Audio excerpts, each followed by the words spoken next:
Bonjour mes chers amis, Satnam, je suis Katia Denon, professeure de Kundalini Yoga, coach de vie et thérapeute de Theta Healing à Paris, en France et en Russie. Et je continue d'enregistrer mes vidéos sur ma chaîne YouTube. Merci de vous abonner et de partager avec vos amis. Et tout d'abord, je voudrais à nouveau vous encourager et vous soutenir pendant ce passage difficile, ce moment où on est en train de passer par les transformations, par affrontement avec certaines parties d'ombre à l'intérieur de nous. Et c'est un moment où c'est extrêmement important de garder son axe, d'être bien enraciné et de faire toutes les pratiques possibles pour se soutenir, pour soutenir son corps et son état émotionnel et état vibratoire, pour maintenir les vibrations hautes, même si parfois c'est pas tout à fait évident. Alors, je commençais de parler de nos centres énergétiques, les chakras. J'ai déjà présenté les deux premiers, chakra racine qui nous connecte à la terre et chakra sacré qui nous donne la sensation de plaisir, joie de vivre. Et aujourd'hui, on passe au troisième centre énergétique qui est extrêmement important, c'est notre volonté. C'est le chakra qui nous donne notre affirmation de soi, l'estime de soi. Elle s'appelle Manipura. C'est le centre énergétique qui se trouve au niveau du plexus solaire, en bas du nombril, qui est représenté par la couleur jaune. C'est notre soleil intérieur. Ce centre énergétique nous donne le courage, nous donne la possibilité d'avancer, de prendre les risques, de trouver notre direction dans la vie. Ces centres énergétiques contrôlent aussi la digestion et le métabolisme dans notre corps.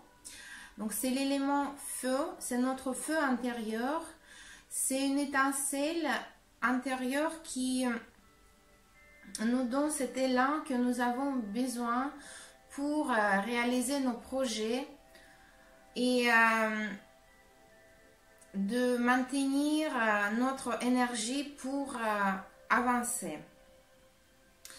Donc, comme je disais déjà, c'est un centre énergétique qui nous donne la vitalité, qui nous donne la discipline personnelle. Alors, quand il s'agit de la discipline, ce n'est pas la discipline extérieure, c'est notre discipline intérieure. Par exemple, quand on va au travail, on est bien discipliné, c'est quelque chose qui est inévitable. Mais pour notre discipline intérieure, parfois on a du mal pour se donner de l'effort et temps à soi-même.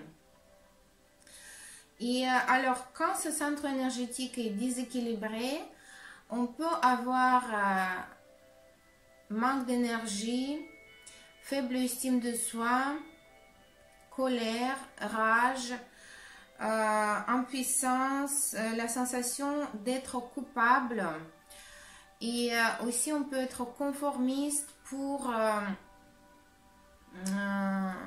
être accepté par la société.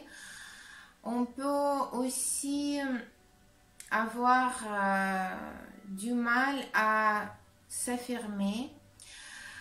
Et actuellement, ce qui se passe, que ce centre énergétique est impacté parce que justement, on n'a pas de possibilité de s'exprimer, on n'a pas de possibilité de s'affirmer et on est dans l'obligation de se plier sur soi-même, on a dans l'obligation de accepter la situation actuelle. Alors, dans ce cas, c'est très important de renforcer ce centre énergétique pour maintenir justement ce feu intérieur, pour pas rentrer dans l'état de tristesse. On va développer notre discipline intérieure et agir dans le cadre où on peut agir actuellement. Quelles sont les activités que vous pouvez entreprendre? Alors, tout ce qui renforce ce troisième centre énergétique, c'est les activités physiques assez toniques. C'est le yoga actif, ce qu'on appelle yoga du pouvoir. C'est le marche actif aussi, tonique.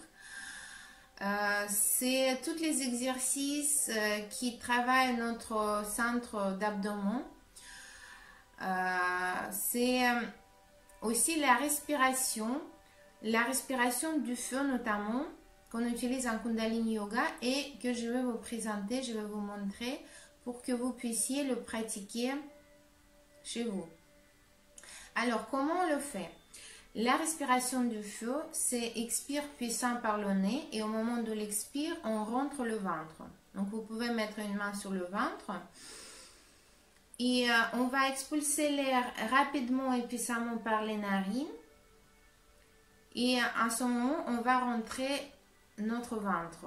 Et l'inspire se fait naturellement. On n'y pense pas, de toute façon, ça va se faire tout seul. Donc, ça se fait comme ça.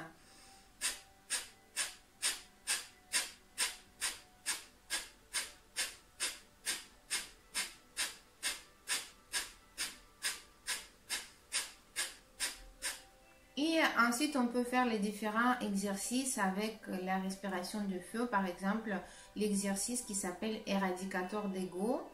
Quand on plie les doigts, le pouce regarde vers le ciel et on monte les bras à 60 degrés.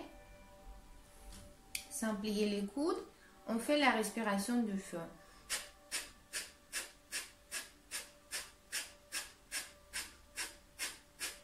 Et on le fait d'habitude pendant 3-5 minutes. Après, progressivement, on peut l'augmenter. Cette respiration nous donne l'énergie. Elle travaille le troisième chakra. Elle nettoie les toxines. Et on peut le faire en début de la journée pour se donner cette étincelle pour allumer, pour éclairer notre journée. Je vous souhaite beaucoup de courage. Je vous souhaite garder la confiance. On va y arriver tous ensemble. Merci de vous abonner à ma chaîne YouTube et de partager cette vidéo avec vos amis si vous voulez me soutenir. Et aussi, vous pouvez vous abonner à ma page sur Instagram, Katia-Deno. Et là, vous pouvez avoir les annonces de mes prochains cours en ligne. Je vous dis à bientôt. Satnam. Merci. Au revoir mes chers amis.